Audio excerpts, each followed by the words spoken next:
Assalamualaikum warahmatullahi wabarakatuh. Salam sejahtera kepada seluruh rakyat Malaysia. Saya terpanggil untuk memberi pandangan soal kalimah Allah. Bagi saya, di Malaysia ini, dia tidak terletak kepada hukum boleh tak boleh, salah atau tidak, I have the right di sudut perlembagaan. Tetapi yang lebih penting di Malaysia ini berlaku persepahaman, toleransi yang begitu lama yang menyebabkan negara Melaya dan kemudian Malaysia di antara negara yang unik dalam dunia. Berbagai kaum dan agama hidup dalam suasana aman, tentram dan menjadi contoh kepada dunia lain soal keharmonian yang ada di Malaysia ini. Kita ambil contoh misalnya bila kita orang Islam melihat perarakan orang-orang Hindu pada Thaipusam, kita tahu itu perarakan untuk agama mereka.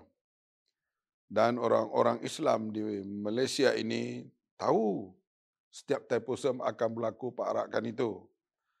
Mereka mengelakkan daripada melalui tempat itu kerana soal traffic jam. Bahkan di tahun 60-an, 70-an, bahkan 80-an pun, orang kampung melawat Kuala Lumpur di antara lawatannya ke Batu Cave.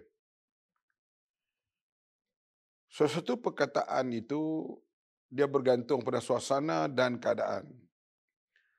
Kita tidak boleh meletakkan, bagi saya nak meletakkan satu hukum itu serah pada orang lain lah. Bagi saya beri pandangan sebagai layman, orang yang agak berumur dan bergaul dengan semua kaum.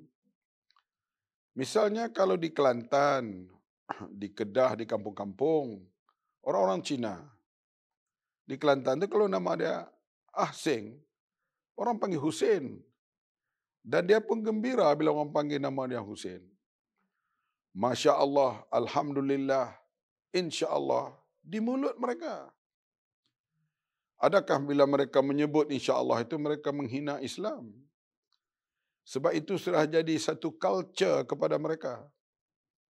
Bila kita bersembang dengan mereka, bila hal ekonomi, Alhamdulillah, tahun ini saya dapatlah projek yang agak baik. Insya Allah saya akan berusaha lagi. Ini perkataan-perkataan biasa kepada masyarakat Tionghoa ataupun masyarakat India yang selalu bergaul dengan orang-orang Melayu. Minum arak itu hak mereka.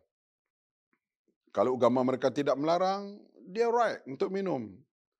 Saya punya rakan bukan Islam yang agak ramai. Mereka tak pernah minum arak di hadapan saya. Walaupun saya tahu mereka itu kaki minum arak. Kalau dalam majlis makan malam, kadang-kalanya mereka cepat beredar daripada meja saya itu, mereka ke tempat lain untuk pergi minum dengan rakan-rakan mereka. Kalau mereka nak mengatakan, this is my right untuk nak minum, ini agama kami izinkan, dia boleh minum depan saya. Tapi sudah menjadi satu budaya, adat, pantang larang, hormat menghormati. Mereka tak minum minuman keras di hadapan saya. Inilah yang berlaku di Malaysia selama ini. Sebab tu kalau ada mana-mana pihak yang mengatakan mereka berhak menggunakan nama Allah dan sebagainya, itu pergi kepada soal hak dan hukum. Yang paling saya nak sebut di sini, saya tidak mau sentuh hal itu, boleh atau tak boleh. Yang saya nak sentuh di sini, keharmonian yang ada selama ini terus perlu dipelihara. Dan inilah masyarakat yang ada di Malaysia, hormat menghormati, dan dia ada juga pantang larang tertentu, dan terjalin begitu lama. Kalau ada unsur-unsur baru yang masuk, yang boleh memecahkan keharmonian ini, saya tidak gembiralah. Sebab soal pantang larang, keharmonian, menghormati amalan-amalan agama Islam dan juga kita memahami amalan-amalan agama lain. Dan inilah keharmonian yang wujud.